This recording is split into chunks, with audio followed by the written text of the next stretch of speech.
Hello student, આજે આપણે ભણવાનું છે changes in woman during pregnancy. First point છે duration of 280 days of pregnancy is very important to every woman. કે દરેક વુમન માટે પ્રેગ્નન્સીનું જે ડ્યુરેશન છે એ ઇમ્પોર્ટન્ટ છે. During this period various anatomical, physiological and biochemical changes are seen in a woman. આ પીરિયડ દરમિયાન વુમનની અંદર એનાટોમિકલ એટલે કે સ્ટ્રક્ચરલ ચેન્જીસ, ફિઝિયોલોજિકલ એટલે ફંક્શનલ ચેન્જીસ અને બાયોકેમિકલ એટલે હોર્મોનલ ચેન્જીસ જોવા મળે છે. આ જે ચેન્જીસ થાય છે એના એડવાન્ટેજીસ શું છે? તો એડવાન્ટેજીસની અંદર this provide space for the growing fetus. યુટ્રસની અંદર જે ફીટસનો ગ્રો થાય છે એને શું પ્રોવાઈડ કરે છે? આ ચેન્જીસ સ્પેસ પ્રોવાઈડ કરે છે. This enable the mother to nourish and protect her baby. મધરને શું પૂરું પાડે છે? નરિશ એટલે પોષણ પૂરું પાડે છે અને એના બેબીને પ્રોટેક્ટ કરે છે. This are helpful in developing her breast for the production of milk. કે મિલ્કનું પ્રોડક્શન કરવા માટે બ્રેસ્ટનું શું કરાવે છે? ડેવલપમેન્ટ કરાવે છે. This prepare the mother for labour process. First છે changes in uterus. First of all changes in a pregnant woman are seen in the uterus. કે ફર્સ્ટ જે ચેન્જીસ છે એ યુટ્રસની અંદર જોવા મળે છે એમાં છે its weight about 20 times increase. યુટ્રસનો જે વેટ છે એ નોર્મલ કરતાં 20 ગણો ઇન્ક્રીઝ થઈ જાય છે. બીજું છે its capacity about 1000 times increase. એની જે યુટ્રસની કેપેસિટી છે એ 1000 ગણી વધી જાય છે. Its length, width and thickness also increase. અને એની લેન્થ, વિડ્થ અને થિકનેસ પણ ઇન્ક્રીઝ થાય છે. એના માટે તમને એક ટેબલ આપેલું છે. ટેબલમાં એની જે હાઇટ છે એ નોર્મલ કેટલી છે? 7.5 સેન્ટીમીટર અને ઇંચમાં છે 3 ઇંચ. જે એટ ટમે કેટલી જોવા મળે છે? 30 સેન્ટીમીટર અને 12 ઇંચ. વિડ્થ કેટલી છે? નોર્મલ 5 સેન્ટીમીટર, ઇંચમાં છે 2 ઇંચ.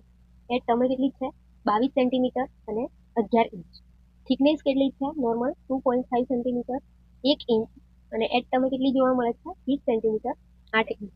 વેટ કેટલો છે યુટ્રસનો? નોર્મલ 50 થી 60 ગ્રામ અને એટ ટમે કેટલું જોવા મળે છે? 900 થી 1000 ગ્રામ. કેજીમાં પૂછશે તો 1 કેજી. આ ચેન્જીસ માટે કયો હોર્મોન જવાબદાર છે? તો progesterone. 6 week of pregnancy the uterus is the size of an egg of a hen. કે 6 વીક ઓફ પ્રેગ્નન્સીમાં યુટ્રસની સાઇઝ કેટલી હોય છે? તો જે મરઘીનું ઈંડું છે એના જેટલી. At 12 weeks it looks like a fetal head. અને 12 વીકે યુટ્રસની સાઇઝ ફિટલના હેડ જેટલી હોય છે. At 28 weeks it looks like a papaya. અને 28 વીકે કોના જેવી હશે એની સાઇઝ? પપૈયા જેવી. At term it is a size of watermelon. અને એટ ટર્મે એની સાઇઝ કેટલી છે? વોટરમેલન જેટલી. એના પછી છે ચેન્જીસ ઇન ધ શેપ. કે યુટ્રસના શેપમાં શું ચેન્જીસ આવે છે? Normal the uterus is a pyriform shape. Normal યુટ્રસનો શેપ કેવો હોય છે? પાયરીફોર્મ એટલે કે પિરામિડ આકારનો હોય છે. 12 week of pregnancy globular shape. કે 12 વીકની પ્રેગ્નન્સીમાં કેવો શેપ હોય છે? ગ્લોબ્યુલર શેપ હોય છે. Near term spherical shape. Football shape પણ કહેવાય છે અને તમને આ શેપની ડાયાગ્રામ આપેલો છે. આ છે પાયરીફોર્મ શેપ. કે નોર્મલ યુટ્રસનો શેપ કેવો છે? પિરામિડ છે. પછી ગ્લોબ્યુલર બને છે અને એટ ટમે કેવું જોવા મળશે તમને? સ્પેરિકલ શેપ જોવા મળે છે. એના પછી છે યુટ્રસનું location. During first trimester. First trimester એટલે 1 to 12 week of pregnancy the uterus is in a pelvic organ. કે ફર્સ્ટ જે 12 વીક છે એમાં યુટ્રસ કયું ઓર્ગન કહેવાય છે? પેલ્વિક ઓર્ગન એટલે કે પેલ્વિક કેવિટીની અંદર રહે છે. After 12 week it moves out of the pelvic cavity as fetus grow. કે જેમ જેમ ફિટસનો ગ્રો થાય એટલે કે ફિટસનો ગ્રો થશે એના પછી એ પેલ્વિક કેવિટીથી બહાર આવે છે. At about 36 week of pregnancy it reach at the level of ensiform cartilage or xiphoid process. કે 36 વીક ઓફ પ્રેગ્નન્સીમાં જે યુટ્રસનું લેવલ છે એ ક્યાં સુધી પહોંચી જાય છે? એન્સીફોર્મ કાર્ટિલેજ સુધી, જેને આપણે ઝિફાઇડ પ્રોસેસ પણ કહીએ છીએ. એના પછી છે મસ્ક્યુલર ચેન્જીસ. યુટ્રસની અંદર મસ્ક્યુલર ચેન્જીસમાં શું જોવા મળે છે? તો under the influence of hormone oestrogen and progesterone there is hypertrophy. કે ઇસ્ટ્રોજન અને પ્રોજેસ્ટેરોન હોર્મોનની અસરના લીધે એમાં હાઇપરટ્રોફી જોવા મળે છે યુટ્રસમાં. હાઇપરટ્રોફી એટલે એના સેલ્સની જે સાઇઝ છે એ ઇન્ક્રીઝ થઈ જાય છે. એન્ડ હાઇપરપ્લેસિયા જોવા મળે છે કે નંબર ઓફ સેલ પણ ઇન્ક્રીઝ થાય છે ઓફ ધ મસલ ફાઇબર. ઠીક છે. યુટ્રસની contractility. From the first trimester the uterus irregular painless contraction occurs is known as Braxton Hicks contraction. કે જ્યારે પ્રેગ્નન્સીનું ફર્સ્ટ ટ્રાઇમિસ્ટર હોય એટલે કે 1 to 12 વીક સુધીનો જે ટાઈમ છે એમાં યુટ્રસની અંદર ઇરેગ્યુલર અને પેનલેસ કોન્ટ્રેક્શન આવે છે. જેને આપણે બ્રેક્સ્ટોન હિક્સ કોન્ટ્રેક્શન કહીએ છીએ. At term this contraction become painful and regular. કે આ જે બ્રેક્સ્ટોન હિક્સ કોન્ટ્રેક્શન છે એ એટ ટર્મે એટલે કે ડિલિવરીના સમયે કેવા બને છે, પેઇનફુલ બને છે અને રેગ્યુલર બને છે. એના પછી blood flow to the uterus. યુટ્રસમાં બ્લડ ફ્લો કેવો જોવા મળે છે? તો during pregnancy blood flow towards the uterus is increase to keep uterine growth as well as developing fetus. કે પ્રેગ્નન્સીના ટાઈમે યુટ્રસનો જે બ્લડ ફ્લો છે એ ઇન્ક્રીઝ થઈ જાય છે યુટ્રસના ગ્રોથ માટે અને ફીટસના ડેવલપમેન્ટ માટે. There is a progressive increase in the blood flow towards uterus. યુટ્રસનો જે બ્લડ ફ્લો છે એ ધીમે ધીમે ઇન્ક્રીઝ થાય છે which reach about 500 ml per minute at term. જે ઇન્ક્રીઝ થઈને એટ ટર્મે કેટલો જોવા મળે છે? તો પર મિનિટે 500 ml સુધી બ્લડ ફ્લો જોવા મળે છે. એના પછી છે ફંડલ હાઇટ. ફંડલ હાઇટ તો up to 12 week of pregnancy uterus is a pelvic organ. કે 12 વીક સુધી જે યુટ્રસ છે એ પેલ્વિક કેવિટીની અંદર રહે છે. But after 12 week it becomes abdominal organ. કે 12 વીક પછી એ કોની અંદર જાય છે? એબ્ડોમેનની અંદર. એટલા માટે એને એબ્ડોમિનલ ઓર્ગન કહેવાય છે. એના પછી fundal height represent the position of the curve upper border of the uterus. કે ફંડલ હાઇટ શું રિપ્રેઝન્ટ કરે છે, એટલે કે શું બતાવે છે? તો the position of curve upper border of the uterus. કે યુટ્રસનો જે ઉપરની જે બોર્ડર છે એની પોઝિશન તમને બતાવે છે. Fundal height it indicates progress of pregnancy and growth of fetus. કે ફંડલ હાઇટ શું ઇન્ડિકેટ કરે છે? તો પ્રેગ્નન્સીનો કેટલો પ્રોગ્રેસ થયો છે અને ફીટસનો કેટલો ગ્રોથ થયો છે એ તમને ઇન્ડિકેટ કરે છે. At different duration of pregnancy fundal height is different. તો પ્રેગ્નન્સીના ડ્યુરેશન પ્રમાણે ફંડલ હાઇટ પણ અલગ અલગ જોવા મળે છે. એટ 12 વીક્સ જે યુટ્રસ છે એ પેલ્વિક કેવિટીની અંદર હોય છે. 12 વીક પછી એ પેલ્વિક કેવિટીની બહાર આવે છે. એટલે તમને દેખાય છે 16 વીકે. એના પછી 20 વીકે, પછી 24 વીકે અમ્બ્લિકસ સુધી આવે છે. એના પછી ક્યાં સુધી પહોંચે છે? 36 વીકે ઝિફોઇડ પ્રોસેસ સુધી પહોંચે છે. એટલે કે જે એન્ટિફોર્મ કાર્ટિલેજ છે ત્યાં સુધી પહોંચે છે. એના પછી યુટ્રસની કન્સિસ્ટન્સી કેવી છે? તો નોન પ્રેગ્નન્ટ જે યુટ્રસ હોય એ કેવું ફીલ થશે તમને? હાર્ડ એટલે કે ફર્મ ફીલ થાય છે. અને ડ્યુરિંગ પ્રેગ્નન્સી એ કેવું બને છે? સોફ્ટ અને મોર ઇલાસ્ટિક બને છે. એના પછી formation of lower uterine segment. કે formation of lower uterine segment એ લોઅર યુટ્રાઇન સેગમેન્ટ કઈ રીતે બને છે?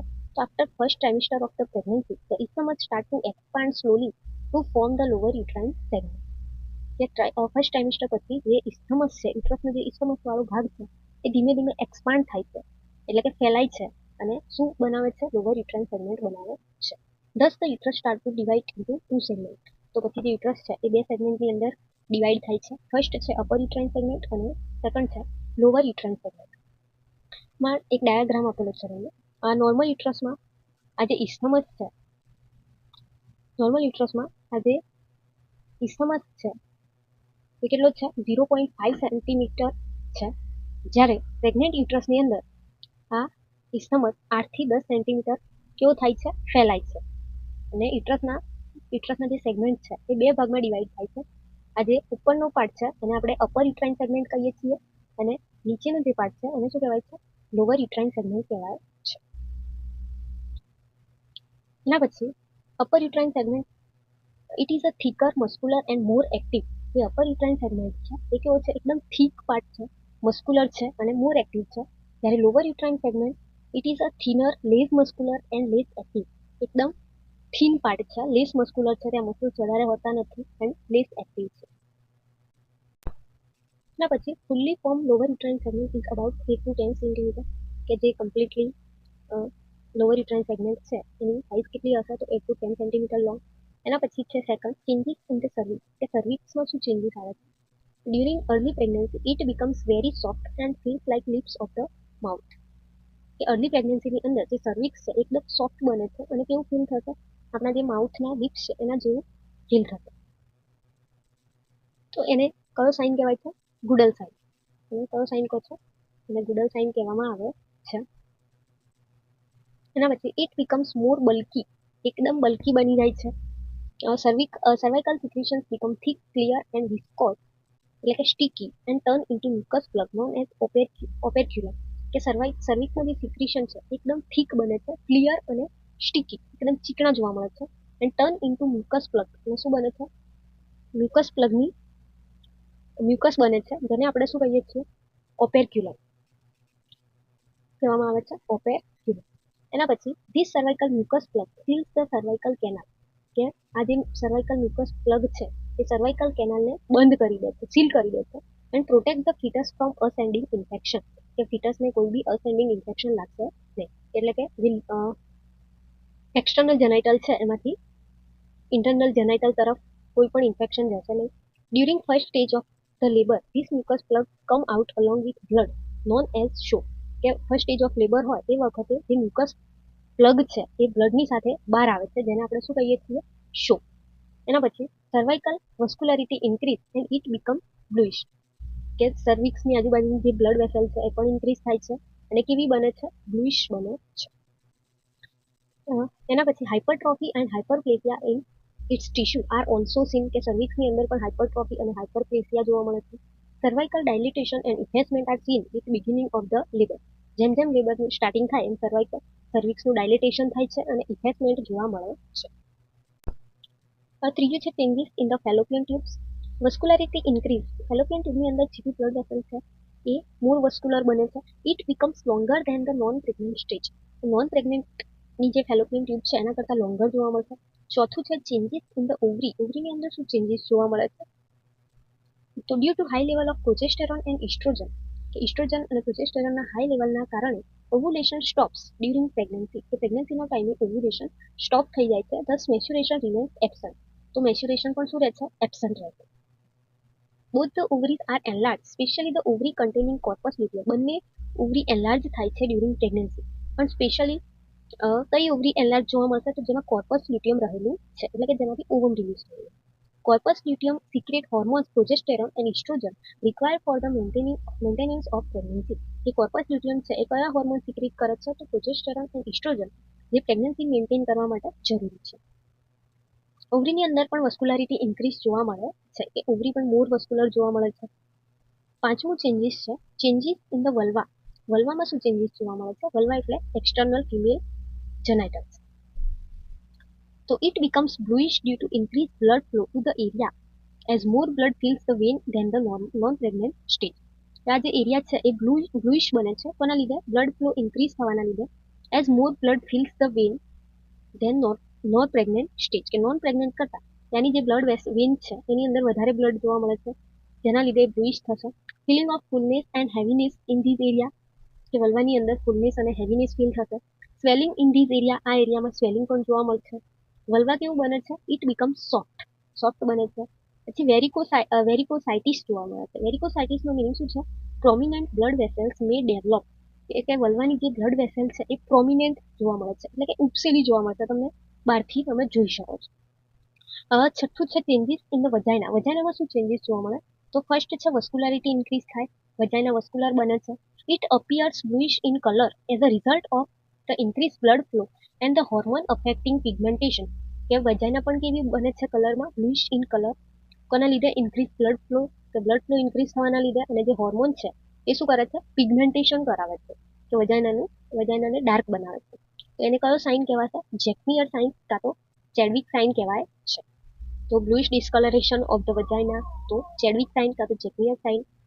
અને મસલ્સ લેયર બીકમ હાઇપરટ્રોફી, ત્યાંની જે મસલ્સ છે એમાં હાઇપરટ્રોફી જોવા મળે છે. તો એક ઇમેજ આપેલો છે તમને ચેડવિક સાઇન કાં તો જેક્મિયર સાઇનનો, કે વજાઇના છે એ કેવી જોવા મળે છે, બ્લુઇશ જોવા મળે છે. એના પછી ઇટ બીકમ્સ એડિમેટસ, ત્યાં એડિમા જેવું પણ જોવા મળે છે. Due to increase blood flow varicose vein may appear, blood flow increase થવાના લીધે વજાઇનાની જે વેન છે એ વેરિકોઝ જોવા મળે છે. વજાઇનલ સિક્રેશન ઇન્ક્રીઝ થાય છે. The pH of the vagina changes during pregnancy and it becomes more acidic, કે પ્રેગ્નન્સીમાં પીએચમાં પણ ચેન્જીસ જોવા મળે છે અને મોર એસિડિક બને છે. તો મોર એસિડિકમાં કેટલી, 3 થી 4 એની પીએચ હોય છે, અને નોર્મલ પીએચ કેટલી છે, 3.5 થી 4.5. It appear soft and warm, અને વજાઇના કેવી બને છે, સોફ્ટ અને વોર્મ.